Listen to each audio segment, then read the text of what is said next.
talk about an obvious but awkward part of engagement. That's purity. Now, as an engaged couple, you're nearing a time when your moral relationship to sex is about to change. In that sense, it's not unlike getting your driver's license. What once was wrong will soon be right. Driving without a license was illegal. Driving with a license was not only legal, but it was a blessing and enriched your life and gave you greater freedom in many ways. Similarly, sex outside of marriage is wrong. Sex within marriage is not only right, but it's good, it's sacred, it is something that God delights to see us engage in. Now, to state the obvious, your desire for one another should be increasing in powerful ways that makes the pursuit of purity before marriage more difficult. And it's in light of this that it highlights a basic gospel principle the two of you will need to apply throughout your marriage and in a unique way during this season of life known as engagement. That principle is simply this. Honor before pleasure.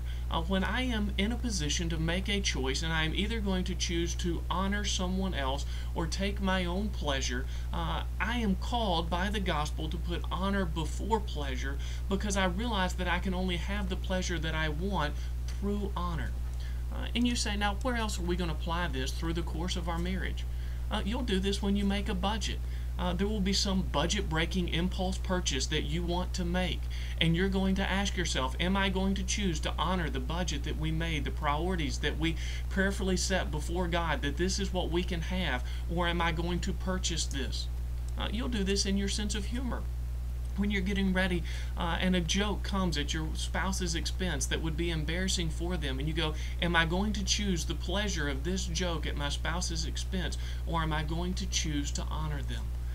And so you see, this is the kind of choice you will be making throughout your marriage. And purity during engagement is a time to establish a vital foundation for your marriage. It is a time when you as a couple can say, we will be a couple that puts honor before pleasure as the lifestyle that will create an atmosphere of safety and honor and respect over the course of our marriage. Now, what we want is for your mentor couple to be a resource for you. When you meet with them, they're going to ask you to sign this purity covenant. Now, we know a document like this is only as effective as you are honest. You cannot sign this covenant and you can remain pure. You can sign this covenant and you can choose to disregard it. But we do think there is benefit to making this kind of commitment out loud with another couple whom you trust that is committed to being invested in a vital part of your life. Because you see, if you and your fiance are the only ones holding each other accountable, then the person who's holding you accountable will be facing the same level of temptation that you are in those moments when important decisions will be made. Now, we as a church, we want to help you start marriage well. And that's why we ask that you take the signing of this covenant seriously. Not by feeling guilty over temptation. As we said, that's just a sign of your growing love for one another. That's a good thing. But we want you to take this covenant seriously by allowing Christians who love you, in this case your marriage mentors, throughout the course of your marriage, your pastors, your small group, other members of your church, by allowing Christians who love you to encourage you as you seek to honor God in the unique challenges of this season of life known as engagement and each other unique season of life that you go through.